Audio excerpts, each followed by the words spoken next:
Cultura Geral. Apoio. UniBH. Vestibular 2020. Prova 26 de outubro. Inscreva-se em unibh.br/vestibular. Caixa de Assistência OAB Nova Lima. Caminho seguro para os advogados de Minas Gerais. Instituto dos Advogados de Minas Gerais. Mais de 100 anos produzindo conhecimento, igualdade, fraternidade e liberdade.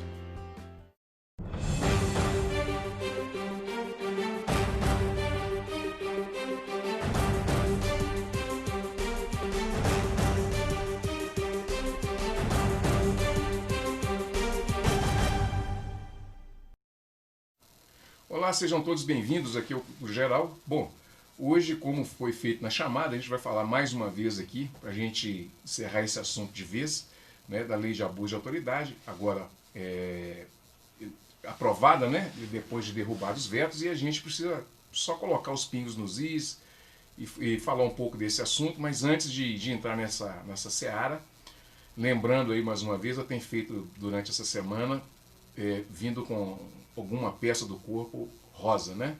Para alertar as mulheres que precisam apalpar as mamas, se sentir alguma diferença, né, nas mamas, procurar um médico, né? Mesmo que não sinta diferença, né? Faça o exame preventivo, porque eu posso falar assim, eu perdi 4 amigas, né? Tem mais uma que está com câncer de mama, é uma tristeza muito grande. Então, prevenir é sempre melhor, né? Sejam todos bem-vindos mais uma vez. A gente vai discutir hoje a lei de abuso de autoridade e para isso eu convidei meu amigo e professor Tiago. Professor, seja muito bem-vindo ao Cultura Geral, um prazer te receber mais uma vez, né? Hoje a gente vai tratar desse tema, deixei só esse tema para a gente poder falar. Eu acho que é muito importante a gente falar um pouquinho também dessas novidades, né? Cada vez que a gente encontra tem uma novidade, né? E a gente precisa tratar também de algumas coisas da sociedade brasileira, já aproveitando aí esse momento que a gente está vivendo e já a sua experiência também, não só no campo penal, mas na vida acadêmica também, nas salas de aulas e tal. Seja bem-vindo, professor. Betão, agradeço novamente o convite, é sempre uma honra e todas as vezes que o convite for feito, certamente eu estarei aqui driblando a agenda do escritório. Obrigado, professor. Tive até problema hoje para estar aqui, mas a gente prestigia você e o seu programa e sabe a importância do que esse canal representa para a sociedade de Nova Lima e também de Minas Gerais. Professor, derrubado o veto do presidente, como é que ficou a lei de abuso de autoridade? A lei de abuso de autoridade, vamos fazer uma compreensão dela ampla. Qual é o cenário que justifica uma nova lei de abuso de autoridade? Tínhamos uma lei de 1965 com deficiência em matéria de descrição do que era abuso de autoridade para um novo cenário. O Brasil de 2019 seguramente é diferente daquele Brasil de 65. Nós tivemos aí uma grande evolução com a Constituição de 1988, que trouxe uma série de direitos e garantias que precisavam receber uma proteção específica. Então, o cenário da nova lei de abuso de autoridade é considerando esse novo cenário de direitos e garantias afirmados por ocasião da Constituição de 1988 e que amplia o leque de direitos e garantias da pessoa. Então, a proposta original previa uma série de tipos penais que criminalizavam condutas que já estão prescritas, já estão indicadas, já estão dispostas dentro do ordenamento jurídico brasileiro como condutas que devem pautar as autoridades. Então, a autoridade, quando prende um cidadão, ela tem uma pauta que ela deve cumprir. A autoridade, quando vai formalizar uma prisão, ela tem procedimentos que ela deve cumprir. A autoridade, quando vai iniciar uma ação penal, ela tem procedimentos que ela deve cumprir. O que a lei de abuso de autoridade trouxe? Ela discriminou, diferentemente do que era a lei anterior, inúmeras situações que refletem um descumprimento por parte desses procedimentos por essas autoridades. E como que isso refletiu perante o presidente da República? Ele entendeu que a maioria dos tipos penais ali trazidos na nova lei eram abertos. Os tipos abertos são aqueles que admitem diferentes interpretações e que gera algum tipo de insegurança, seja por parte do aplicador do direito, seja por parte do cidadão que deve observar aquelas normas jurídicas. E aí ele vetou.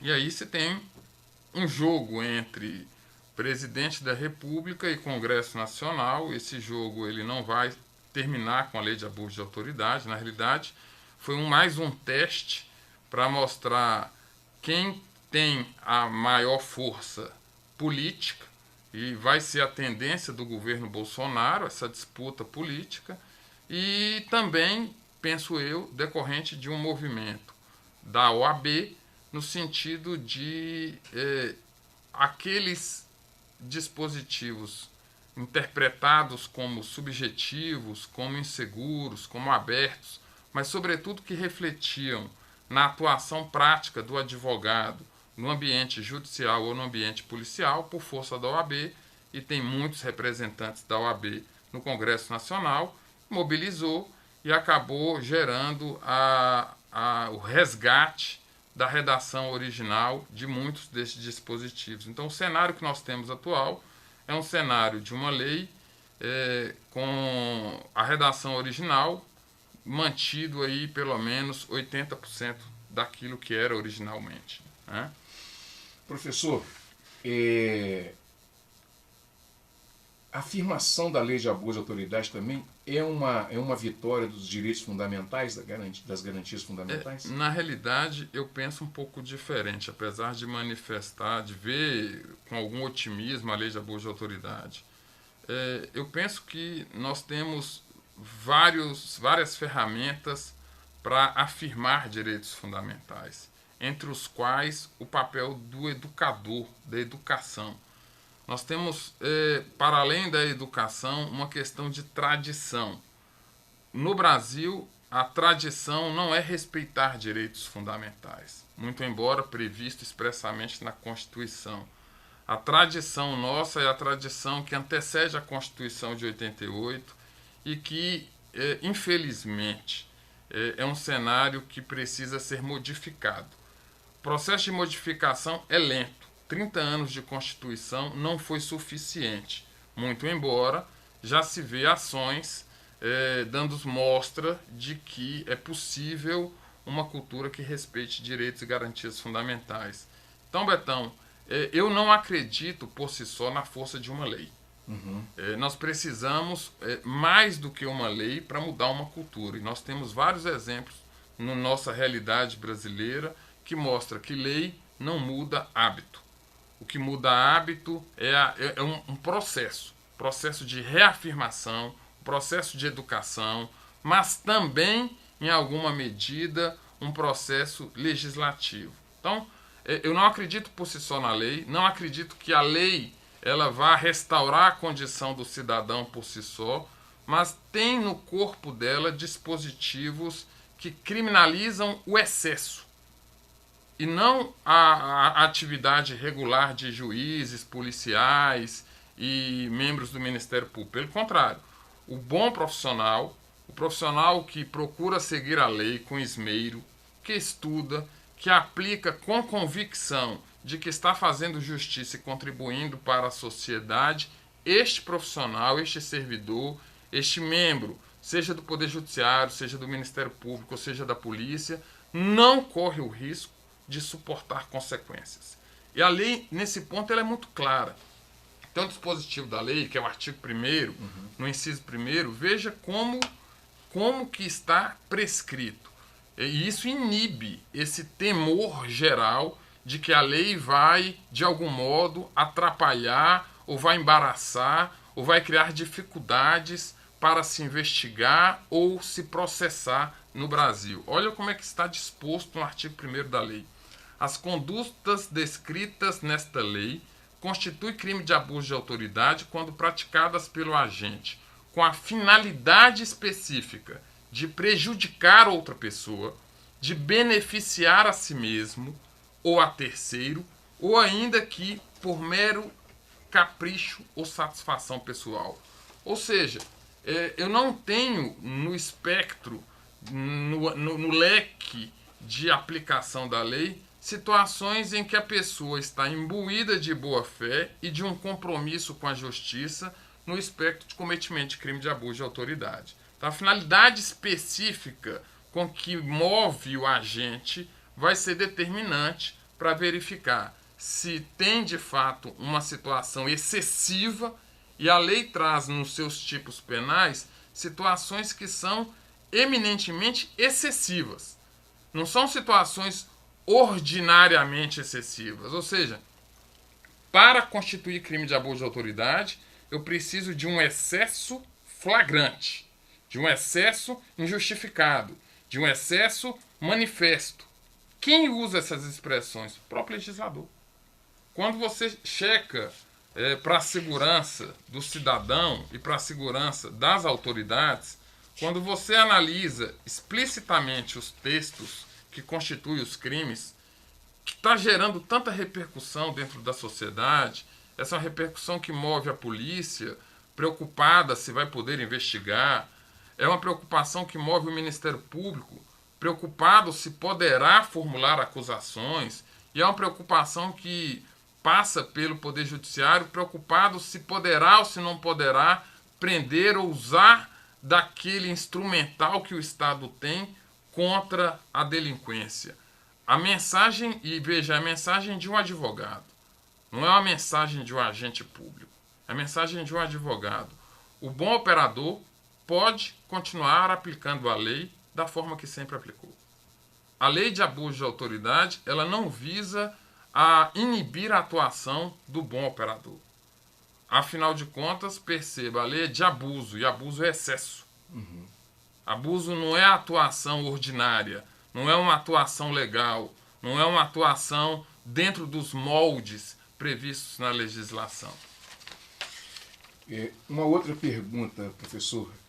O momento político atual, ele propiciou a discussão sobre a lei de abuso de autoridade? O momento político favoreceu, até porque essa lei, outros projetos já tivemos, e não obstante, naquele momento não se entendeu importante pautar. Nós olhamos, essa lei ela vem num contexto reforçado por você, politicamente, não sei se favorável ou desfavorável, mas vem no momento em que há um embate entre Congresso Nacional e Presidência da República. E esse embate ele vai se perpetuar durante o governo federal enquanto presidido pelo Bolsonaro. Ou seja, nos próximos 3 anos ou 3 anos e meio aí, nós conviveremos com esse embate. Né? Esse embate. Como é que você entende a lei de abuso de autoridade e a Lava Jato? Como é que você entende tudo isso e como é que você casa um raciocínio, não só um raciocínio profissional, mas um raciocínio acadêmico, um raciocínio de professor também, de sala de aula? Como é que junta tudo isso? A gente poderia começar, talvez, indagando ao público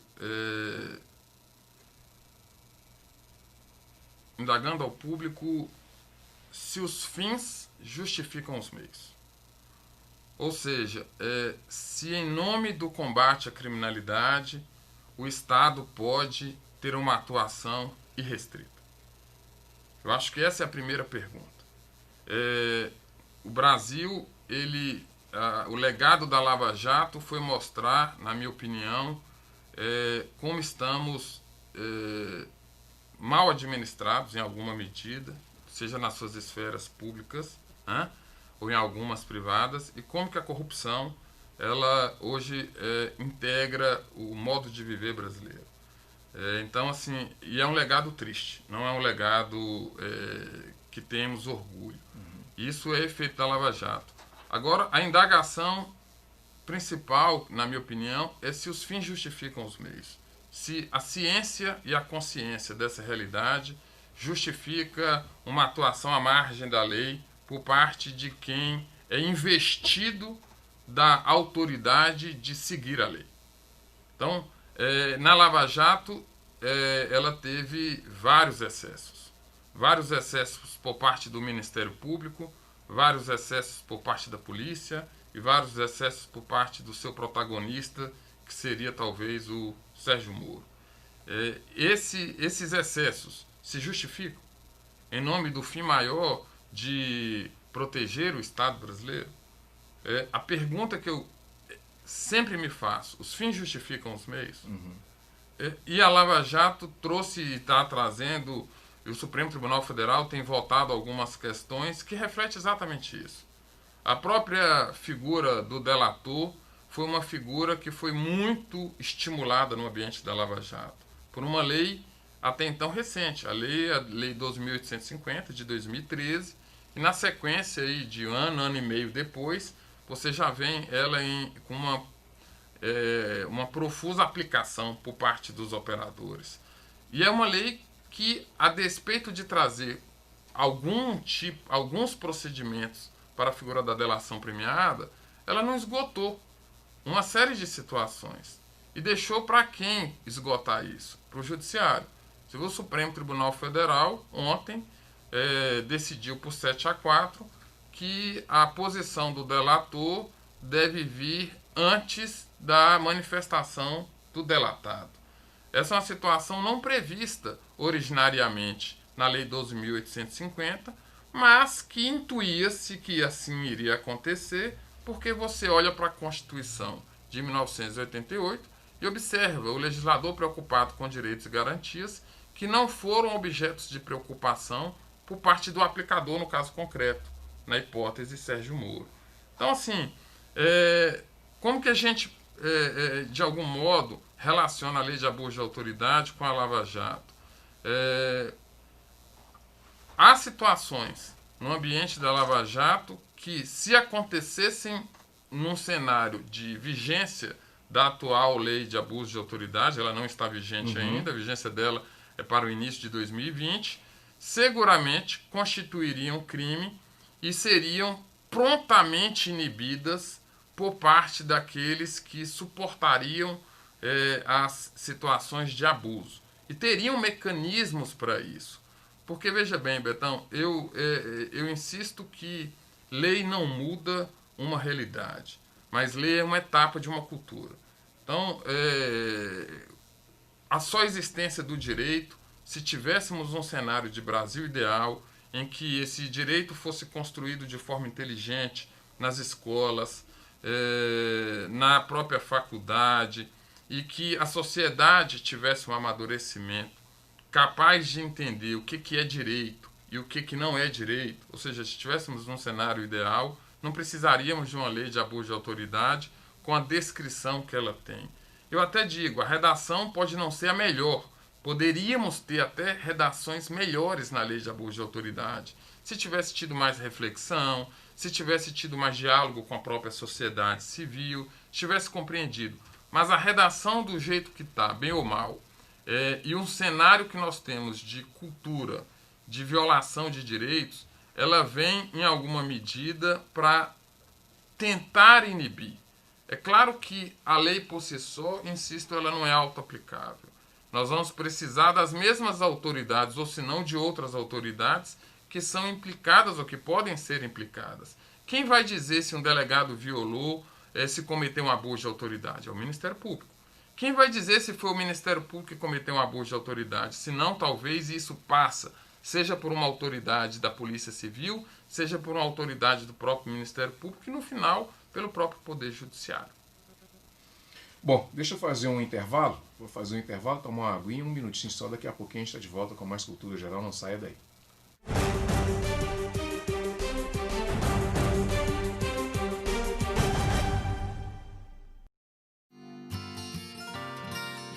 A importância de manter o cartão de vacina atualizado é a pessoa manter-se protegida das doenças que são imunopreveníveis. As vacinas, elas são extremamente seguras e eficazes. Elas são fruto de anos de estudos, anos de pesquisas Então, nós podemos confiar na segurança das vacinas. Trazem seu filho para vacinar, tá?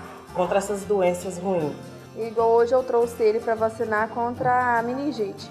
Se você perdeu seu cartão de vacina, o primeiro passo é procurar um posto de saúde que tenha sala de vacina e chegando lá o profissional vai estar apto a te atender, realizar uma investigação do seu histórico vacinal e atualizar seu cartão de vacina.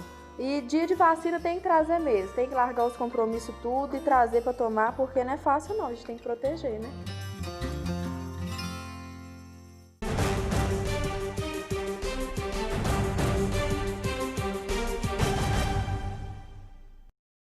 Bom, de volta com Cultura Geral. Tiago, deixa eu te perguntar uma coisa. Esse momento que a gente está vivendo de informações para ontem, né, tudo para ontem, está tudo muito rápido e tal, acaba gerando alguma insegurança jurídica. A lei passa por aí também, essa coisa das pessoas estar se sentindo um pouco inseguras e acaba que contamina toda essa esfera também. E como é que as pessoas que estão se preparando hoje nas academias, nas escolas, nas universidades, para assumir os cargos públicos, né, de autoridade, seja como promotor, como policial, como delegado, como juiz, como é que elas devem se preparar para essa nova modernidade da aplicação do direito e também dessa investidura de autoridade que ela vai ser incumbida? Essa pergunta é uma pergunta difícil. É uma pergunta, é uma pergunta para professor, tá? Cuja resposta eu não tenho pronto. Nem é essa a intenção, só abrir o debate, né? Não, você viu que quando você traz uma pergunta difícil, eu reconheço logo. Né? Assim, primeira coisa, eu não acho, minha opinião, Betão, é que o assunto da lei de abuso de autoridade, ele não termina aqui. Uhum. Eu vou até divergir da sua própria manifestação inicial, porque os órgãos de classe já estão se mobilizando, e já se mobilizaram alguns, com ações diretas de inconstitucionalidade no Supremo Tribunal Federal. Então, nós vivemos no Brasil um sistema que o legislativo diz qual é a pauta, diz qual é a conduta, mas quem define no final das contas se vale, se não vale, é o Supremo Tribunal Federal. E vai passar pelo Supremo Tribunal Federal a análise de constitucionalidade dessa lei. Então, é provável que num tempo que eu não sei dizer se curto ou médio ou longo prazo, nós estaremos aqui novamente para sentar e conversar sobre a lei de abuso de autoridade pós-Supremo Tribunal Federal. Uhum. Então são várias instâncias Sim. de poder que vão manifestar. O presidente manifestou, o Congresso derrubou os vetos e o Supremo pode ir ainda mais dizendo que é inconstitucional vedar a aplicação da lei de abuso de autoridade. Em relação à pergunta, objetivamente, que você me fez, eu vejo a seguinte dificuldade. Nós temos um Código de Processo Penal de 1941. O principal problema hoje, em matéria de lei de abuso de autoridade, dentro daquilo que já conversamos, um problema de cultura. A cultura orientada para a apuração de crime no Brasil é uma cultura orientada por uma ideologia de 1941. E nós temos, em conflito com essa cultura, uma Constituição de 1988. Então, o estudante de direito dos últimos 30 anos se deparou com essa dificuldade. Com a dificuldade de definir qual que ele aplica. O Código de 1941, que é lei, que é vigente, que determina uma aplicação, ou uma Constituição de 1988, arejada, democrática, afirmando direitos e garantias.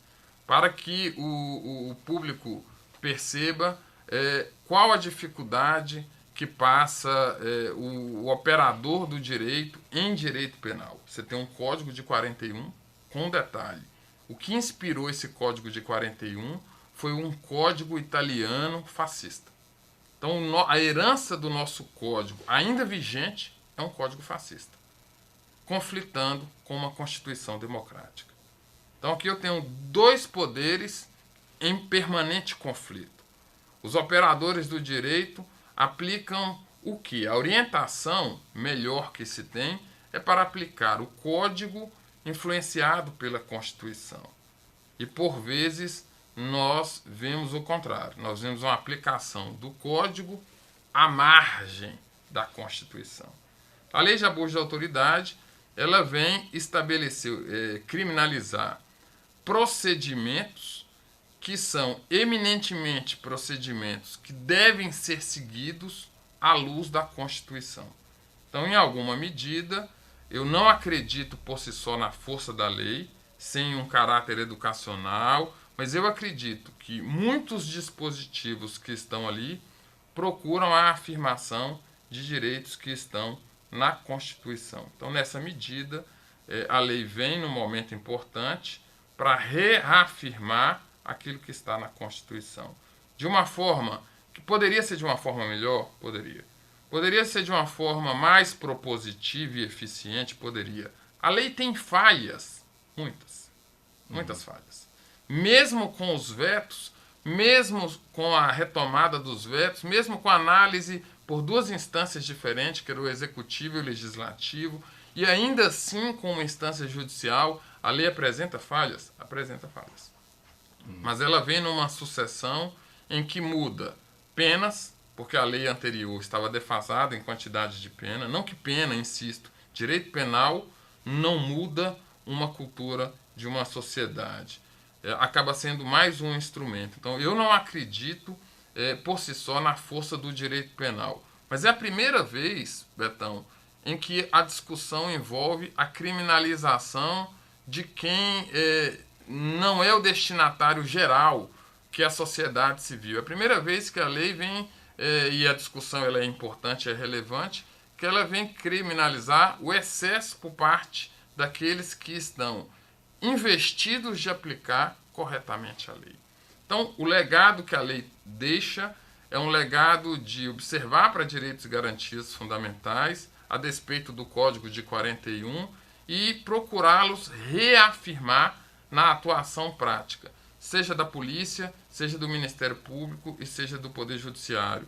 E nós não estamos falando de uma prática que vai inibir a ação do Estado contra o bandido ou contra o crime. A atuação do Estado contra o crime, ela tem uma pauta e é necessário que se tenha uma atuação eficiente. Nós não estamos aqui comprometendo a eficiência. Nós estamos, na realidade, procurando que essa eficiência se paute por seguir a lei. E não que se tenha a lei apenas como referencial simbólico e não um referencial de limite mesmo. Porque se a lei ela é limite para o cidadão, ela deve também ser limite para a autoridade. Muito bem, chegamos ao final do programa Cultura Geral, deixando um grande abraço aí para o Dr. Leonardo Rodrigues, que está nos acompanhando, viu, Tiago? Muito bem, é um amigo também. É amigo da gente, né? Começamos esse debate, essa conversa com ele aqui, falando sobre a lei de abuso de autoridade. Estamos agora, nós vamos ter que esperar agora, né, para ver o que o Supremo vai decidir também sobre a lei e a gente volta a conversar sobre ela. Mas de antemão já falo que o Dr. Tiago vai voltar no programa para a gente poder falar sobre o projeto anticrime. Um grande abraço, até segunda-feira ao vivo, se Deus quiser, e amanhã nós temos reprise do Cultura Geral. Um grande abraço, até amanhã, se Deus quiser. Cultura Geral. Apoio. UniBH. Vestibular 2020. Prova 26 de outubro. Inscreva-se em unibh.br/vestibular. Caixa de Assistência OAB Nova Lima. Caminho seguro para os advogados de Minas Gerais. Instituto dos Advogados de Minas Gerais. Mais de 100 anos produzindo conhecimento, igualdade, fraternidade e liberdade.